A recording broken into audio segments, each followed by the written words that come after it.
Bismillahirrahmanirrahim.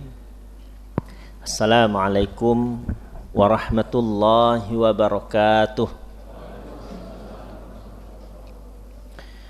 Alhamdulillah, wassalatu wassalamu ala rasulillah wa ala alihi wa ashabihi wa man walah. Subhanaka la ilma lana illa ma 'allamtana innaka antal alimul hakim. Allahumma 'allimna ma yanfa'una wanfa'na bima 'allamtana wa zidna 'ilman nafi'an ya rabbal alamin. Allahumma faqihna fid din wa 'allimna ta'wil waj'alna min 'ibadika salihin. Alhamdulillah, hadirin dan hadirat, bapak-bapak, ibu-ibu, para jemaah Masjid Husnul Khatimah yang insyaallah dirahmati Allah Subhanahu wa taala. Kembali kita bersyukur pada Allah, kita baru saja melaksanakan sholat maghrib secara berjamaah. Kemudian kita lanjutkan dengan beriktikaf sampai menjelang waktu isya sambil melanjutkan kajian yang berkaitan dengan fikih waris atau ilmu faraid. Pada malam hari ini kita sudah sampai ke pembahasan aul dan rod. Ya, aul dan rod. Nah, ini barang apa nih aul dan rod? Ya. Namun sebelum kita menyebutkan teorinya, saya ingin menyampaikan dari segi pendekatan soal dulu ya, dari segi studi kasus. Ya. Oke, jadi apa yang maksudnya aul, apa yang maksudnya rod, nanti akan kelihatan ketika kita sebutkan studi kasusnya.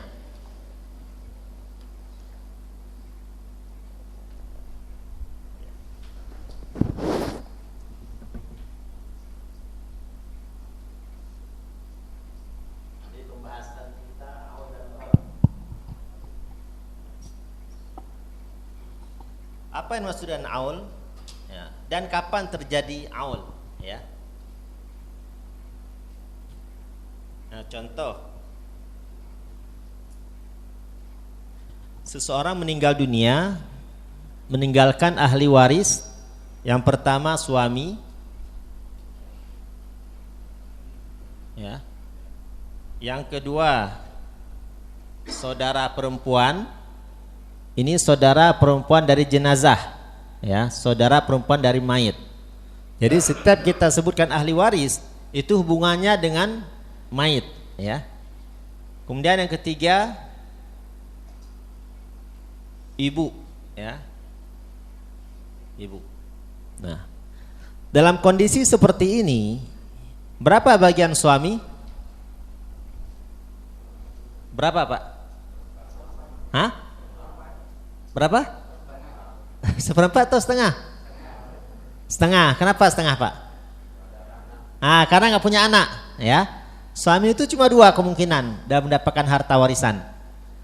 Imma setengah, wa imma seperempat. Ya. Kalau nggak setengah, seperempat. Kapan suami dapat setengah? Ketika almarhumah tidak punya anak. Ya. Kapan dapat seperempat? Nah, ketika almarhumah punya anak. Nah, jadi di sini setengah, ya. Saudara perempuan, berapa bagiannya? Ya, sama setengah dia. Karena saudara perempuan ini bagiannya seperti anak perempuan atau cucu perempuan. Jadi ketika nggak ada anak perempuan, nggak ada cucu perempuan, maka saudara perempuan mendapatkan setengah. Ya. Ibu berapa bagiannya? Sepertiga, ya, sepertiga. Karena almarhumah nggak punya anak, nggak punya, ya, sepertiga. Nah, kalau misalnya harta warisan 100 juta, ya, harta warisan misalnya 100 juta. Ya. Berapa bagian suami? 50 juta, ya. Berapa bagian saudara perempuan? 50 juta. Berapa bagian ibu? Berapa bagian ibu? Harta sudah habis. Nah, namun ibu bukan asobah, ashabul furud. Artinya tetap harus dapat warisan. Nah, dalam kondisi seperti inilah dinamakan aul. Ya, artinya bagian ahli waris lebih besar dibandingkan harta warisan yang ditinggalkan. Ya, ini semua harus dapat nih. Nggak boleh ibu dikeluarkan dari ahli waris, nggak boleh. Tetap harus dapat. Bagaimana solusinya? Inilah namanya aul. Ya, udah punya gambaran Bapak ya? Apa itu aul? Ya, jadi apa namanya? Harta warisan tidak cukup untuk membagi kepada semua ahli waris. Itu namanya aul. Ya. Nah, kemudian sekarang contoh rod. Ya. Ini studi kasus aul. Ini macet. Jadi bukan warisan aja macet, ini juga macet ya. Aul. Nah, sekarang contoh rod.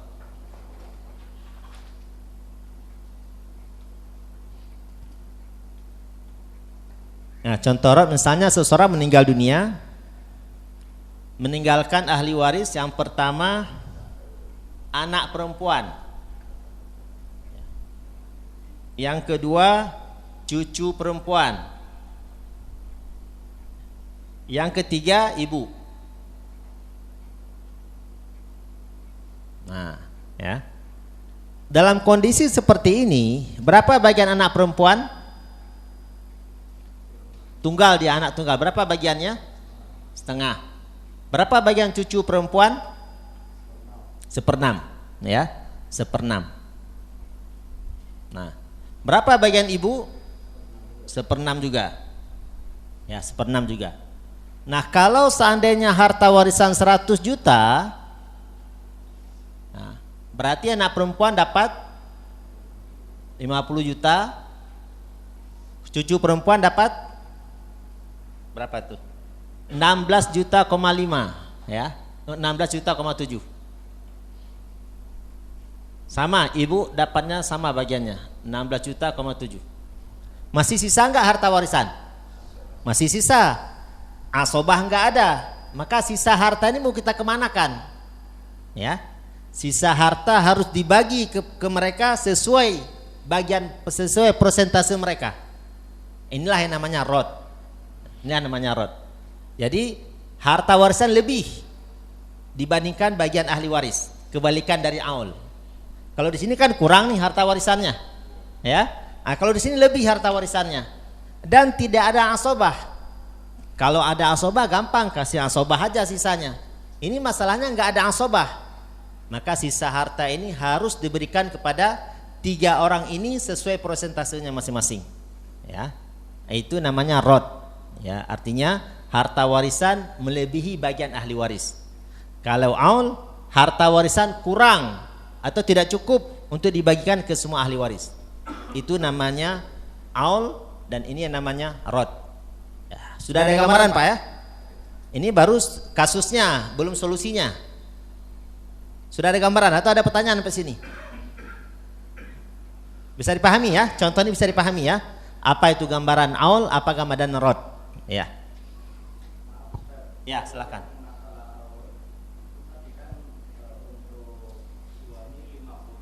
Ya.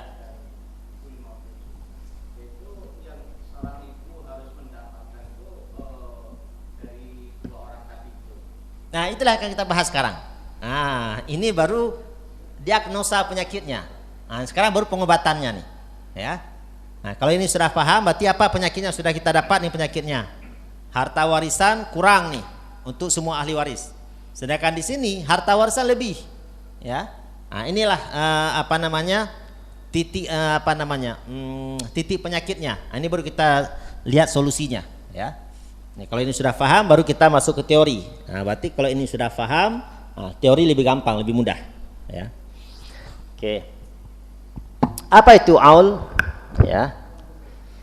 Aul adalah kurangnya bagian warisan sehingga ada ahli waris yang tidak kebagian. Nah, ini aul. Ibu nggak kebagian, ya. Kurangnya bagian warisan sehingga ada ahli waris yang tidak kebagian. Ibu nggak kebagian dalam kasus ini, ya. Dengan kata lain, sebagian ahli waris yaitu ashabul furud sudah mendapatkan bagiannya, sedangkan sebagian yang lain belum mendapatkan haknya disebabkan berkurangnya harta warisan tersebut. Ya. Dan kasus aul ini belum pernah terjadi di zaman Nabi, belum pernah terjadi di zaman Abu Bakar As-Siddiq radhiyallahu an, baru terjadi di zaman Umar bin Khattab radhiyallahu an. Ya. Baru terjadi di zaman Umar bin Khattab radhiyallahu an. Dan Umarlah orang yang pertama yang menetapkan aul. Setelah Umar menetapkan aul, maka diambil oleh para ulama sehingga menjadi ijma' para ulama. Dalam kasus seperti ini berlaku hukum aul. Ya. Oke. Kalau sudah paham teorinya, baru kita masuk ke contoh kasusnya. Ya. Seseorang meninggal dunia dan meninggalkan ahli waris suami, ya, saudara perempuan dan ibu. Ya, suami, saudara perempuan dan ibu. Ya. Suami dapat setengah, saudara perempuan dapat setengah, dan ibu dapat sepertiga, ya, dapat sepertiga. Nah, ini harus disamakan penyebutnya terlebih dahulu. Nah, ini kita kembali berhitung, ya, yang dulu pernah kita lakukan di SD, SMP, SMA. Sekarang digunakan ilmu tersebut. Sehingga setengah tambah sepertiga. Setelah disamakan penyebutnya, ya, maka ketemu hasilnya 3 tambah 3 tambah 2, ya, sama dengan 8, ya, sehingga hasilnya 8/6, ya, 8/6. Nah, yang sebelumnya anak perempuan dapat 50 juta, suami dapat 50 juta, saudara perempuan dapat 50 juta, sedangkan ibu enggak dapat karena habis harta tersebut. Setelah dilakukan hukum aul, maka berpindah prosentasenya, ya, sehingga dalam pembagian harta warisan tersebut bukan lagi 3/6, akan tetapi 3/8 untuk bagian suami, ya, bagian suami 3/8, bagian saudara perempuan juga 3/8, bagian ibu 2/8, sehingga semua ahli waris mendapatkan harta warisan, ya. Oke.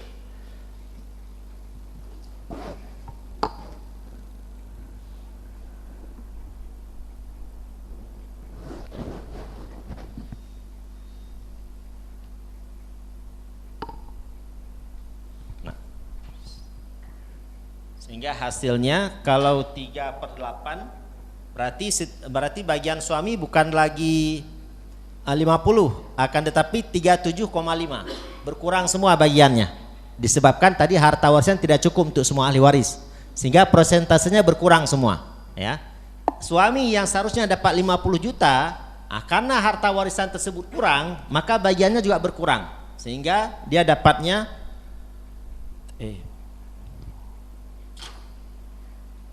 permanen nggak? Enggak ya? Enggak ya?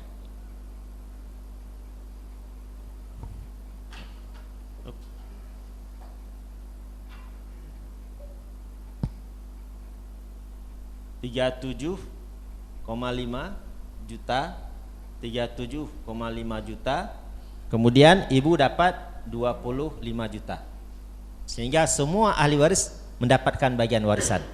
Tapi bagiannya sudah bukan lagi 50 seperti semula, enggak, semua berkurang karena sebagian warisan harus diberikan kepada ibu, karena ibu ini juga merupakan ashabul furud, ya, ibu juga merupakan ashabul furud seperti yang ada di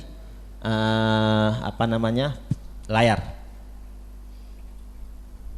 Oke, bisa dipahami Pak? Aul gimana? Lebih mudah sekarang apa lebih mudah kemarin? Lebih mudah sekarang ya. Nah, lebih mudah sekarang. Ya, inilah gambaran aul ya. Jadi, disamakan penyebut dulu. Nah, nanti berkurang semua persentasenya. Ya, oke. Kemudian contoh kedua. Nah, contoh kedua, seseorang wafat dan meninggalkan ahli waris, suami, ibu, 2 saudari sekandung dan 2 saudari seibu. Ya. Suami, ibu, 2 saudari sekandung dan 2 saudari seibu. Suami mendapatkan setengah, ya, karena almarhumah nggak punya anak. Ibu dapat 1/6, kemudian 2 saudari sekandung itu dapat 2/3, 2 saudari seibu itu dapat 1/3, ya, dapat 1/3, karena ada 2 orang. Kalau 1 orang maka mereka dapat 1/6, ya. Nah, kemudian disamakan penyebutnya, ketemulah hasilnya 3/10, ya, 3/10. Sehingga semua ahli waris itu mendapatkan harta warisan, walaupun berkurang dari yang seharusnya, karena harus diberikan kepada ahli waris yang lain. Ya. Bisa dipahami Pak ya? Bisa Pak? Bisa ya? Oke. Gampang Aul. Nah, kalau ini sudah paham, maka kita akan masuk ke yang kedua, rod. Atau sebelum kita lanjut rod, ada pertanyaan nggak nih? Ya, silakan Pak. Ya. Ya, jadi 1/3. Jadi itu bukan 1/6 dibagi 2 kan? 1/6 enggak, dia kalau mereka sendiri, 1 saudara seibu, ya, dia dapat 1/6. Karena ada 2 orang, maka bagiannya 1/3 dibagi jumlah 2 saudari seibu. Jadi bukan 1/6 dibagi 2 orang. 1/6 yang mana Pak? 1/6 ya. Oh enggak, bukan. Kalau dia 2 orang, maka bagiannya langsung berubah menjadi 1/3, ya. Nah, nanti kalau misalnya saudari seibunya ada 5 orang, berapa bagiannya? Enggak, tetap 1/3. Ya, tetap 1/3. Seperti kasus anak perempuan. Kalau 1 anak perempuan berapa bagiannya? Setengah. 2 anak perempuan 2/3, ya. 5 anak perempuan berapa? Tetap 2/3, ya, tetap 2/3. Nah, makanya kalau 1 saudara seibu dia dapat 1/6, lebih dari 1 udah itu dapat 1/3. Ada 5 misalnya saudara seibu, 5-5-nya tetap dapat 1/3 bagi 5 nanti, ya. Kalau ada laki perempuan itu nggak ngaruh dalam saudara seibu, tetap bagiannya sama rata. Berbeda dengan saudara sekandung, itu mempengaruhi jenis kelamin, ya, itu 2/1 nanti kalau saudara sekandung, saudara sebapak. Tapi kalau saudara seibu, dia sama pembagiannya antara yang laki dan perempuan, ya. Oke. Berikutnya ada pertanyaan lagi? Ya, silahkan. Waalaikumsalam.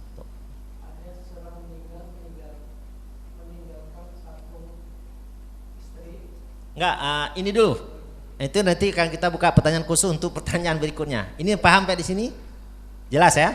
Oke, kita akan lanjut dulu. Nah, nanti baru kita buka pertanyaannya. Oke.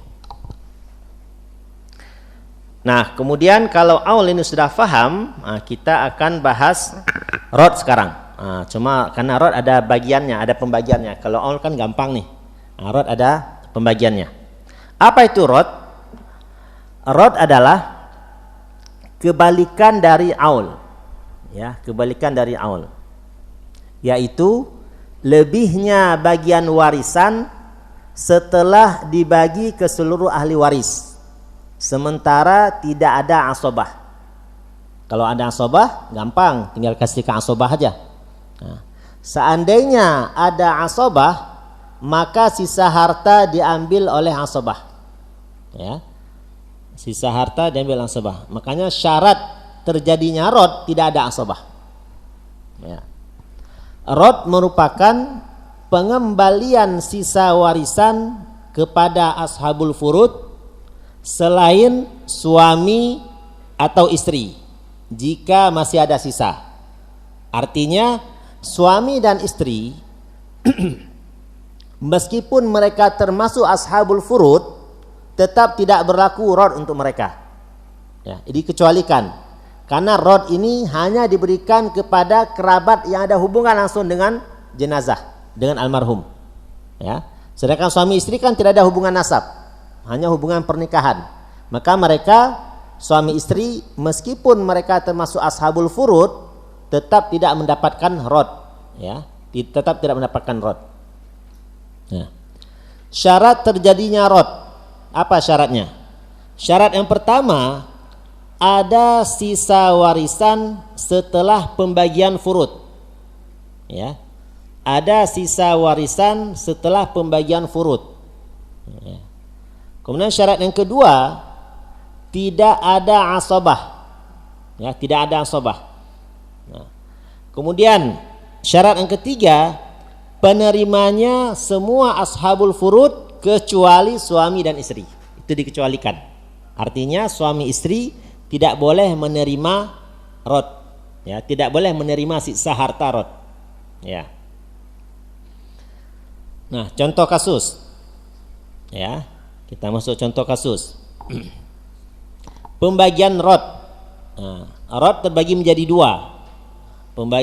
Bagian yang pertama, tidak ada suami atau istri. Jadi dalam ahli waris tersebut tidak ada suami dan tidak ada istri. Nah, maka pembagiannya, ya, anak perempuan dapat setengah, cucu perempuan dapat 1/6, ibu dapat 1/6. Ya, ibu dapat 1/6. Ya. Nah, ibu dapat 1/6. Di sini ya, sama ya. Nah, oke. Sehingga sama, nanti disamakan penyebutnya, sehingga hasil akhirnya anak perempuan mendapatkan 3/5, ya. Cucu perempuan mendapatkan 1/5, ya. Kemudian ibu mendapatkan 1/5 juga. Sehingga hasilnya, ya, kalau sebelum, nah, kalau ini kasusnya kan masih ada sisa nih, ya, masih ada sisa. Maka setelah dihitung dengan proses rod, maka pembagiannya atau hasil akhirnya adalah, jadi bagian anak perempuan bukan lagi setengah dapatnya, akan tetapi 3/5. Nah, sehingga hasilnya anak perempuan dapat 60, ya, cucu perempuan dapat 20. Jadi lebih besar daripada bagian mereka karena sudah dikembalikan rod tadi sisa harta. Ibu juga sama dapat 20. Nah, sehingga totalnya jadi 60. Maaf, totalnya jadi 100 semua. Ya. Oke. Nah, di sini masih aman. Ini masih aman karena belum ada suami istri. Ya, ini masih aman karena belum ada suami istri. Jadi tidak jauh beda dengan perhitungan sebelumnya. Nah, ini bagian yang pertama. Nah, sedangkan bagian yang kedua dari rod adalah ada suami atau istri. Jadi dalam ahli waris tersebut ada suami atau ada istri. Nah, bagaimana proses pembagiannya? Nah, kita lihat nih contohnya. Seseorang meninggal dunia dan meninggalkan ahli waris, ya. Yang pertama suami, yang kedua anak perempuan, ya. Yang ketiga cucu perempuan, ya. Maka suami mendapatkan 1/4. Kenapa dapat 1/4? Karena ada anak perempuan, ya, karena ada anak perempuan. Anak perempuan dapat setengah. Kenapa dia dapat setengah? Karena satu-satunya anak perempuan, anak tunggal, dapat setengah. Kemudian cucu perempuan itu dapat 1/6. Nah, dapat 1/6. Nah, oke, dapat 1/6. Nah, sama kita hitung seperti ini, ya. 1/4 tambah setengah tambah 1/6. Ya, sehingga setelah disamakan penyebutnya, hasilnya 11/12. Artinya masih ada sisa 1/12. Ya. 1/12 ini hanya diberikan kepada anak perempuan dan cucu perempuan. Ya. Hanya diberikan kepada anak perempuan dan cucu perempuan. bagaimana cara mengembalikan yang 1/12 ini? Ya, itu cara pembagian yang sebelah apa namanya? Yang sebelah kiri saya ya. Nah, sebelah kiri saya. Nah, anak perempuan kan bagiannya setengah. Ya, cucu perempuan bagian 1/6. Ya. Maka dicari perbandingannya sehingga hasilnya anak perempuan apa namanya dapat perbandingannya 3/1. Ya. 3/1. Tahu Pak ya, 3 itu asalnya dari mana ya? Dari 6. Ya. 6 kali 1 bagi 2 dapat hasilnya 3. Kemudian untuk cucu perempuan 6 kali 1 bagi 6 disamakan penyebutnya. Ya, sehingga anak perempuan dapat 3 bagian, kemudian cucu perempuan dapat 1 bagian. Ya. Jadi nanti hasilnya 1/12 ya. 1/12 sisa tadi rod ini ya dibagi 3 bagian ya. Maaf, dibagi 4 bagian ya. 3 bagian untuk anak perempuan dan 1 bagian untuk cucu perempuan ya. Sedangkan suami itu orang yang tidak berhak mendapatkan rod, tidak berhak mendapatkan sisa harta. Karena rod ini hanya diberikan kepada ahli waris yang ada hubungan kekerabatan, ada hubungan nasab. Sedangkan suami dan istri meskipun dia ashabul furud, nah karena tidak ada hubungan nasab dengan almarhum, dia tidak dapat rod. Ya. Nah. Sampai sini paham, Pak? Paham ya? Oh ya, silakan, Pak. Cucu perempuan terhalang dengan anak perempuan. Iya, jika anak perempuannya 2 orang. Ya. Jika anak perempuannya 2 orang. Tapi kalau anak perempuannya 1 orang, makanya cucu perempuan masih dapat takmilah li thulutsain kata para ulama. Cucu perempuan dari anak laki-laki. Itulah yang ahli waris. Kalau cucu perempuan dari jalur anak perempuan memang bukan ahli waris dari awal. Ya. Ya, yang dimaksud di sini cucu perempuan dari jalur anak laki-laki. Oh, sudah lewat Pak sebelumnya. Gini. Jadi sebelumnya sudah kita sampaikan bahwasannya itu ketika materi ahli waris inti, ya, sudah kita sebutkan di situ. Ya, maaf, ahli waris cadangan. Ya, jadi misalnya saya nih punya 2 orang anak. Anak yang pertama laki-laki, yang kedua perempuan. Ya. Anak saya masing-masing punya anak lagi. Artinya saya punya 2 orang cucu dari jalur anak laki-laki, laki perempuan, dan juga punya 2 cucu dari jalur anak perempuan, laki perempuan. Nah, yang cucu yang menjadi ahli waris saya adalah cucu dari jalur anak laki-laki.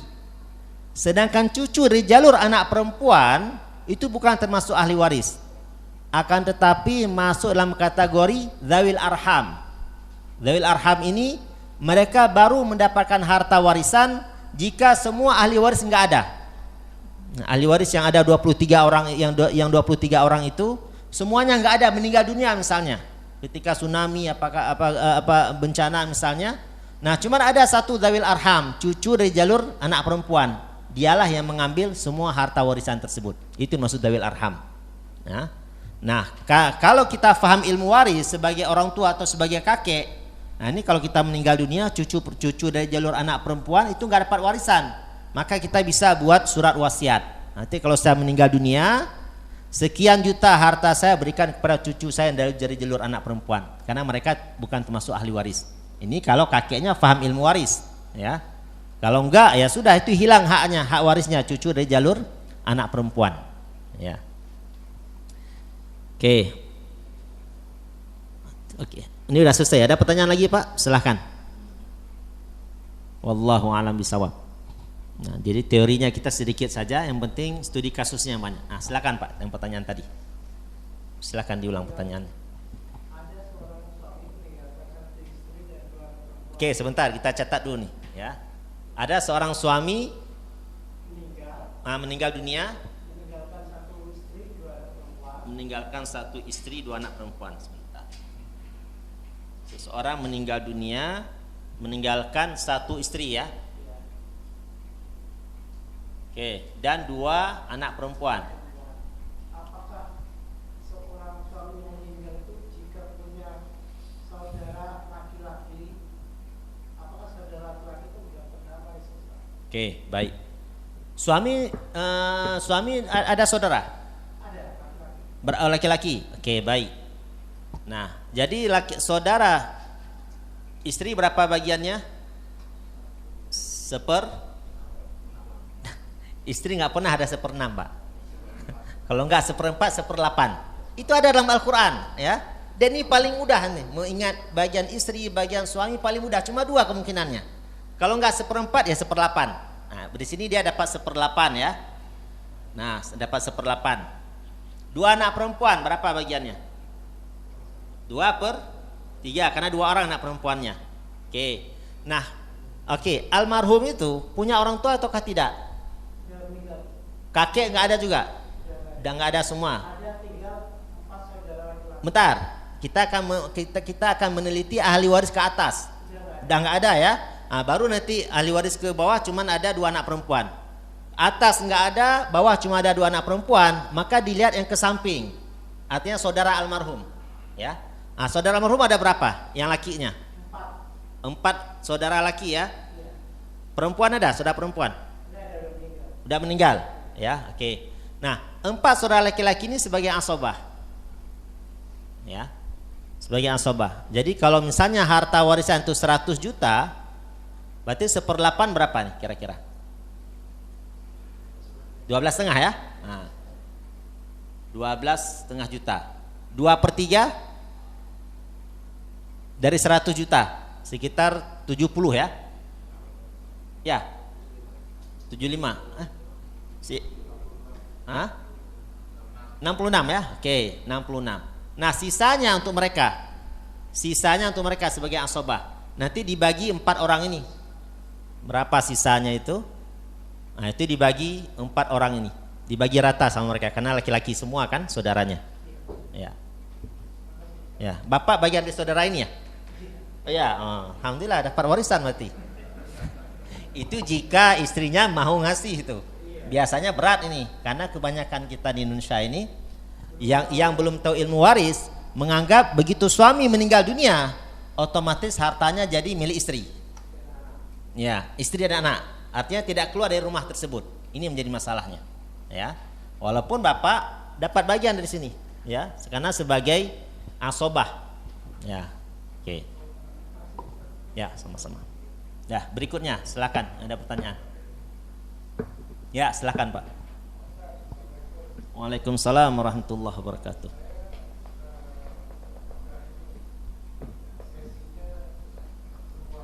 Ya.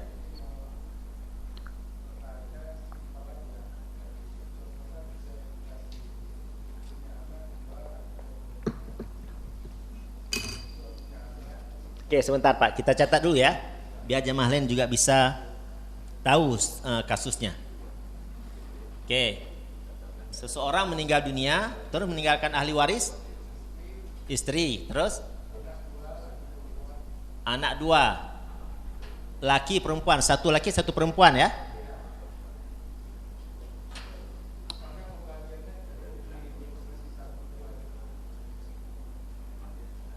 Anak perempuan. Oke, baik. Ini suami yang meninggal dunia, dia punya orang tua ataukah tidak? Masih ada ibu? Oke, berarti ibunya ahli waris ya. Nah, jadi harus dilihat ahli waris inti itu. Nah, ibu, bapak udah nggak ada ya? Oke. Udah, ini aja ahli warisnya. Nah, ahli warisnya sehingga istri dapat 1/8, ibu dapat berapa bagian ibu? 1/6. Ya, karena ada anak. Nah, sisanya baru asobahnya itu anak laki-laki dan anak perempuan. Nanti pembagiannya skema 2:1 ya. Enggak, dari yang mana? Ya, jadi yang diutamakan ini dulu, ambil bagiannya, kemudian ibu ambil bagiannya, berapa sisanya? Dibagi 3. Nah, contoh misalnya hartanya 100 juta, berarti 1/8 kan 12,5 ya. Kemudian 1/6 berapa jika 1/6? 16 ya. 16,7. Nah, sisanya berapa sisanya kira-kira? Hah? 70-an ya. Nah, 70 ini dibagi 3 bagian ya. 2 bagian diambil untuk anak laki-laki ya. Anak laki, nah 1 bagian diambil untuk anak perempuan. Nah, begitu Pak. Ya. Kalau seandainya anak laki-laki dia mau bagi rata, udah saya nggak apa-apa, kita bagi sama aja, boleh, dengan syarat tunaikan dulu seperti ini. Ya, artinya abangnya itu sudah tahu bagiannya, oh sebagian saya 2 kali lipat bagian adik, udah sebagian hak saya akan berikan kepada adik. Nah, kalaupun endingnya sama rata nggak jadi masalah, karena hukum Allah sudah kita tetapkan, sudah kita terapkan, ya nggak jadi masalah. Yang menjadi masalahnya adalah dari awal minta bagi rata, ini menjadi masalahnya. Apalagi kalau istri mengatakan bagi rata saja lebih adil, oh ini bahaya nih. Seakan-akan hukum Allah itu nggak adil, ya. Oke. Ya silahkan. Kalau ibu nggak ada ya, hanya 3 ini aja. Nah, cuma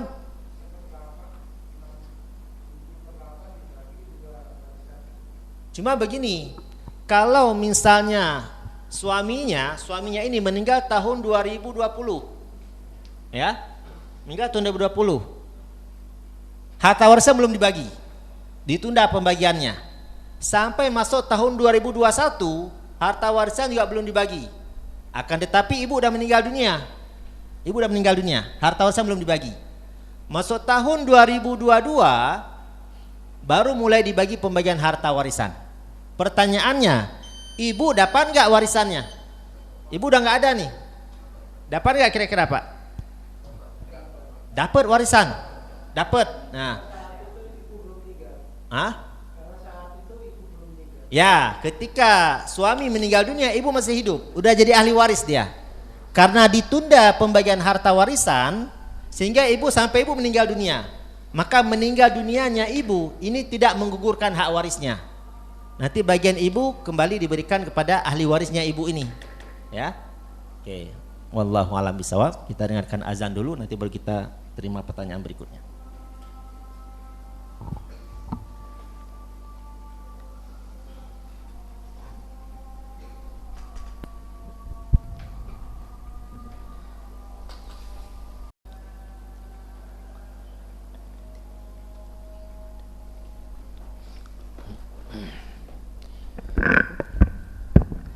Oke, baik, silakan Pak. Yang ada pertanyaan silakan. Ya, silakan Pak.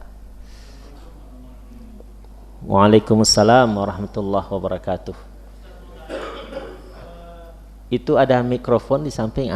Tolong diserahkan ya. Terima kasih.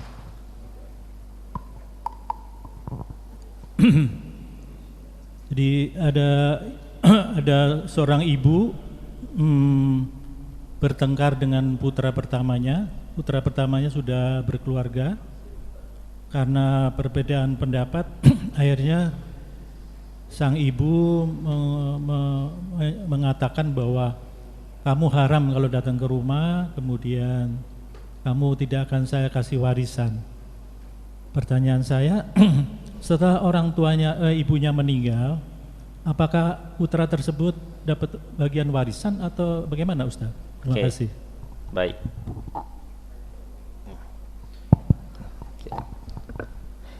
Ibu hanya bisa melarang anaknya datang ke rumah ketika dia masih hidup. Artinya harta masih milik dia. Ya. Ketika seseorang meninggal dunia, maka harta bukan lagi milik dia, tapi milik ahli warisnya. Meskipun ibu mengatakan demikian, nanti kalau mama meninggal dunia, kamu tidak berhak mendapatkan harta warisan mama. Ucapan ini tidak berlaku. Ucapan ini tidak berlaku. Kenapa? Karena Nabi SAW bersabda dalam hadis riwayat Imam Al-Bukhari, "Man taraka malan fali warathatihi." Barang siapa yang meninggal dunia dan meninggalkan harta, maka harta tersebut menjadi milik ahli warisnya. Walaupun orang tuanya mengatakan enggak berhak mendapatkan harta warisan saya, itu enggak berlaku. Karena ketika seseorang meninggal dunia, itu harta tersebut kata para ulama kembali kepada Allah Subhanahu wa taala. Allah sendiri akan membagikan kepada ahli warisnya. Ya, jadi ucapan tersebut tidak berlaku. Ya. Ya. Ya. Berikutnya silahkan. Hah? Apa? Oke, misalnya ditulis wasiat, ya kan? Di dalam Al-Quran surat An-Nisa ayat 11, Allah juga menggunakan lafal wasiat. Apa kata Allah? Yusikumullahu fi auladikum lidzakarin mithlu hadzil unthayain. Allah juga menggunakan lafal wasiat. Artinya di sini kan beradu dua wasiat. Wasiat orang tua dan wasiat Allah. Wasiat siapa yang kita dahulukan? Wasiat Allah. Bahkan wasiat orang tua kepada anaknya berupa harta itu batal demi hukum. Ya, karena wasiat harta tidak berlaku untuk ahli waris. Wasiat harta loh. Tapi kalau wasiat jaga sholat, tutup aurat itu tetap dianjurkan. Tapi kalau wasiat harta itu tidak boleh diberikan kepada ahli waris. Ya, karena Nabi SAW bersabda dalam hadis riwayat Imam Abu Dawud. Nabi bersabda, "Innallaha a'ta kulladzi haqqin haqqahu fala wasiyata lil waris." Allah sudah berikan setiap ahli waris bagiannya masing-masing. Fala wasiyata lil waris. Maka tidak boleh memberikan wasiat kepada ahli waris. Ya. Jadi kalau ada orang tua yang tulis wasiat untuk ahli warisnya, untuk anaknya misalnya, itu batal demi hukum. Ya, tidak berlaku wasiat tersebut. Ya. Oke. Silakan pertanyaan berikutnya. Ya, silakan, Pak.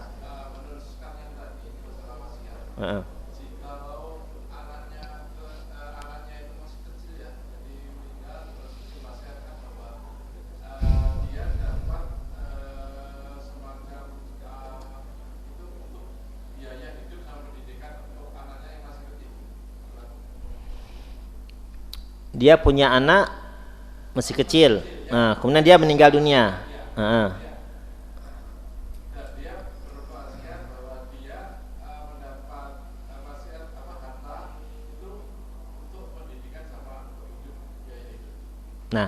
jadi gini, tidak perlu diwasiatkan pun anak tersebut ada bagian warisnya. Ya, tidak diwasiatkan pun itu anak tersebut ada bagian hak warisnya. Nanti uang tersebut dikelola oleh ibunya. Ya, ibunya boleh menggunakan uang tersebut untuk membiayai pendidikan anak itu. Biaya makannya, biaya sekolahnya, biaya pendidikan boleh diambil dari situ. Ya. Tapi kalau berwasiat secara khusus itu tetap nggak boleh, karena anak itu bagian dari ahli waris. Ya. Tetap nggak boleh. Nah, kalau hibah boleh. Ya, misalnya bapak menghibahkan, ini saya sudah siapkan dana nih 100 juta nih untuk si fulan ya, untuk biaya pendidikan, itu boleh, silahkan. Berarti kan bukan wasiat. Karena kalau wasiat itu perbedaan antara hibah dan wasiat. Kalau hibah langsung diserahkan, ada duitnya ini. Nah, cuma tidak langsung diserahkan karena anaknya masih kecil.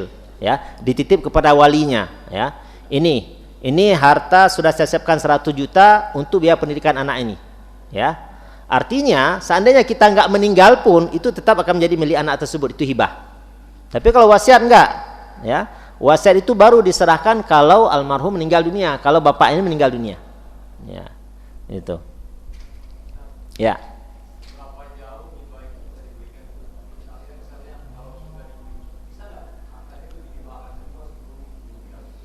Dihibahkan semua sebelum meninggal dunia, boleh, tidak ada masalah. Nah, cuma yang menjadi masalahnya nanti kalau dia nggak meninggal, sakit yang berkepanjangan, dia harus minta lagi kepada anaknya.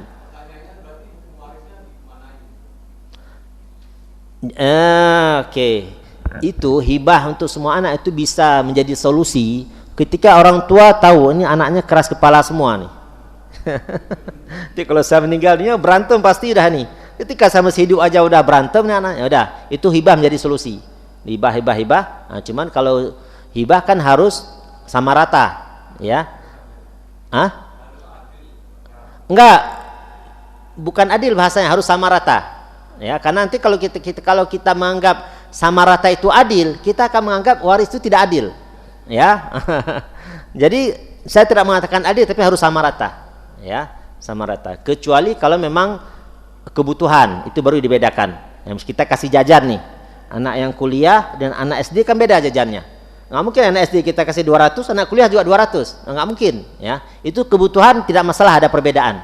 Tapi kalau sudah atas nama hibah itu harus sama rata. Nah, kalau hanya menghibahkan kepada sebagian anak tanpa dihibahkan kepada anak yang lain, ini menjadi sumber masalah nanti, ya. Bahkan sebagian ulama berpendapat tidak sah hibahnya kalau diberikan kepada salah satu anak dan tidak kepada anak yang lain, ya. Ini berdasarkan hadis Nu'man bin Bashir, ya. Bashir bapaknya, Nu'man anaknya, ya. Bashir menghibahkan sebagian hartanya hanya untuk Nu'man saja, tidak kepada untuk anak-anak yang lain. Ya, kemudian dia minta istrinya menjadi saksi. Ya, istrinya nggak mau saya jadi saksi, kecuali anda meminta Nabi SAW menjadi saksi. Ya sudah, Bashir ngajak Nu'man, yuk kita ketemu Nabi SAW. Ketemulah Nabi. Begitu diceritakan, wahai Rasulullah, saya menghibahkan sebagian harta saya kepada Nu'man ini, ya. Dan saya minta istri menjadi saksi. Nah, kata istri saya, beliau mau menjadi saksi kalau engkau mau jadi saksi. Ya. Kemudian Nabi nanya, apakah engkau juga menghibah kepada anak-anak yang lain? Nu'man mengatakan, tidak wahai Rasul. Kemudian Nabi mengatakan, ana la ashharu jaur. Saya tidak mau menjadi saksi kepada suatu kezaliman. Ya. Nah, begitu Nabi tidak menjadi saksi, maka Bashir ngambil kembali apa yang sudah dihibahkan kepada anaknya Nu'man, ditarik kembali. Ya, ini juga merupakan dalil bahwasanya hibah orang tua kepada anaknya bisa ditarik kembali. Kecuali kalau hibah seseorang kepada orang lain, itu tidak boleh ditarik. Ya. Hibah orang tua kepada anaknya boleh ditarik kembali. Nah, sedangkan hibah kepada orang lain itu tidak boleh. Bahkan Nabi SAW menyebutkan, orang yang menarik kembali hibahnya seperti anjing yang menjilat kembali muntahannya. Kecuali kata Nabi, hibah orang tua kepada anaknya itu boleh ditarik kembali. Ya. Oke. Nah, ada hadis yang menyebutkan, kalau tadi kan orang tua kasih kepada anaknya, ya. Nah, ada juga kisah ada orang tua mau harta anaknya. Kalau tadi orang tua kasih ke anak, ini ada kisah orang tua mau harta anaknya. Sehingga anaknya ini merasa risih, ini bapak gimana ini? Akhirnya dia datang pada Nabi, wahai Rasulullah, ini bapakku mau hartaku ini. Apa kata Nabi? Anta wa maluka li abik, kata Nabi. Engkau dan hartamu itu milik bapakmu. Nah, para ulama ketika menjelaskan hadis ini tidak otomatis harta anak menjadi harta orang tua, tidak. Maksud hadis ini adalah di dalam harta anak ada bagian orang tuanya. Artinya kalau orang tua susah, tidak berkecukupan, dia boleh mengambil harta anaknya walaupun tanpa izinnya. Ya. Nanti Syekh Muhammad Ibn Utsaimin memberikan syarat, ada beberapa syarat, ada 3 syarat, ya. Satu diantaranya, tidak boleh mengambil harta yang digunakan oleh anak tersebut. Misal anak kita kerja, punya 1 motor, nggak boleh orang tua dia bawa motor anaknya, nggak boleh, karena itu digunakan untuk dibutuhkan oleh anak itu. Ya. Ada 3 syarat disampaikan oleh Syekh Utsaimin, orang tua boleh mengambil harta anaknya, ya. Nah, jadi hadis itu bukan menunjukkan bahwasanya harta anak otomatis menjadi harta orang tua, tidak. Ya, cuma maksud hadis itu adalah di dalam harta anak ada harta orang tua. Ya, artinya ketika orang tua tidak mampu untuk membiayai hidupnya, maka anaknya wajib menafkahi orang tuanya. Ya, wajib menafkahi orang tuanya. Oke. Berikutnya, ya silahkan.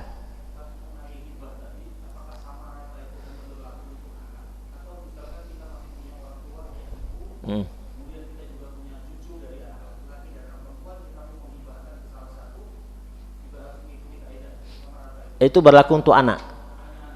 Hanya berlaku untuk anak, ya. Kan, hanya berlaku untuk anak. Kalau hibah ke orang lain tidak harus sama rata, itu tergantung kita mau hibah ke fulan enggak harus sama rata. Tapi kalau untuk anak, ya. Ya. Ngasih hibah ke ayah saja, meskipun boleh tapi tidak dianjurkan. Nanti ibu akan sakit hatinya, ya. Nanti malah kita tidak didoakan, ya. Ya. Ya, silahkan.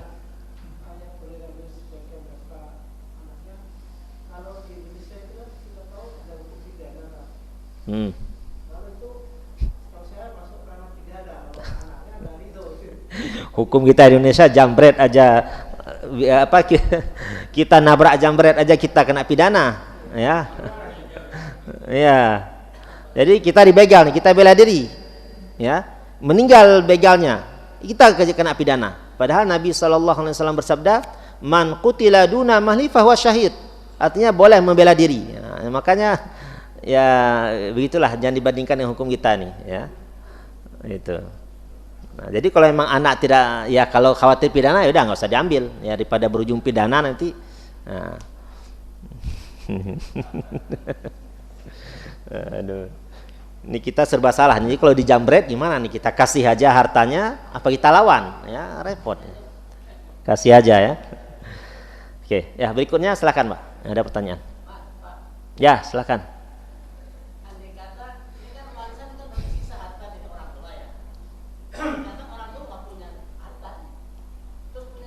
Wah, bagus sekali pertanyaan. Oke. Bagus sekali pertanyaannya. Ya. Ada yang bisa jawab nggak, Pak? Wajib nggak anak membayar hutang orang tuanya? Hah? Artinya misalnya ada orang punya 2 orang anak, laki perempuan. Kalau dia punya harta 100 juta, berarti kan anak laki-laki dapat 2 bagian, anak perempuan dapat 1 bagian. Nah, ini ketika bapaknya meninggal dunia, yang tinggal bukan harta warisan, utang 100 juta. Apakah hutang ini juga dibagi dengan skema 2:1 seperti warisan ataukah tidak? Ya. Jawabannya, ahli waris tidak punya kewajiban bayar hutang almarhum. Ya. Ahli waris tidak punya kewajiban bayar hutang orang tuanya. Ini hukum asalnya. Artinya kalau ahli waris mengatakan saya tidak mau bayar hutang bapak saya, enggak durhaka dia. Enggak durhaka. Karena memang bukan kewajibannya, ya. Apa dalilnya? Yang pertama Al-Qur'an. Allah berfirman dalam Al-Qur'an, "Wala taziru waziratun wizra ukhra." Seseorang tidak akan menanggung beban orang lain. Ini yang pertama. Yang kedua, kebiasaan Nabi SAW ketika mau mensolatkan jenazah, yang pertama Nabi tanyakan apa? Ini jenazah punya utang ataukah tidak? Ya, ketika sahabat mengatakan punya wahai Rasul. Oke. Pertanyaan kedua, ada enggak aset yang dia tinggalkan untuk bayar hutang? Ada wahai Rasul. Baru Nabi mau mensolatkan. Ya. Datang jenazah berikutnya, sama pertanyaannya. Ini jenazah punya utang ataukah tidak? Punya wahai Rasul. Ada enggak harta warisan yang dia tinggalkan untuk bayar hutang? Enggak ada wahai Rasul. Apa kata Nabi? Sallu ala sahibikum. Ya udah kalian saja yang mensolati jenazah ini. Ucapan Nabi sallu ala sahibikum ini menunjukkan salat jenazah fardu kifayah, bukan fardu ain. Artinya sudah dikerjakan oleh sahabat, sudah gugur kewajibannya. Walaupun Nabi tidak mau melakukan salat jenazah orang yang punya hutang, ya. Kemudian di dalam jamaah tersebut ada salah seorang sahabat Ansar yang bernama Abu Qatadah. Maka beliau mengatakan, "Ya Rasulullah, sholli alaihi wa alayya dainuhu." Wahai Rasulullah, silahkan solati jenazah ini, utangnya biar saya yang bayar. Ya. Nah, coba perhatikan, Nabi tidak nanya mana ahli warisnya, enggak. Karena memang itu bukan kewajiban ahli waris. Ya, membayar hutang bukan kewajiban ahli waris. Ya. Nah, namun kenapa ketika khutbah jenazah sering disampaikan ya, bagi bapak-bapak, ibu-ibu yang masih punya sangkutan utang piutang dengan jenazah, silakan hubungi ahli warisnya. Ya. Ucapan ini tidak menunjukkan bahwasanya itu kewajiban ahli waris, enggak. Kalau memang almarhum tidak punya warisan, maka ahli waris yang membayarkan hutang tersebut ini masuk dalam bab birrul walidain, kebaikan ahli waris kepada jenazah tersebut. Ya, bukan merupakan kewajibannya. Ya. Nah, ini di zaman Nabi ya, ketika Islam masih lemah. Namun ketika Islam sudah kuat, mulai ada pembebasan, sudah banyak harta rampasan perang, sudah ada baitul mal, maka setiap sahabat yang meninggal dunia dan meninggalkan hutang, tidak ada warisan, maka akan dibayarkan oleh negara baitul mal. Ya, itu ketika Islam sudah kuat. Nah, berbeda dengan kita di negeri kita nih, Pak. Ini kalau bapak meninggal dunia, negara nggak akan bayar hutang bapak. Kenapa, Pak? Karena negara sendiri banyak hutang. Ya. Nggak mungkin mikir hutang apa. Wallahu a'lam bishawab. Subhanakallahumma bihamdika asyhadu an la ilaha illa anta astaghfiruka wa atubu ilaik. Wassalamualaikum.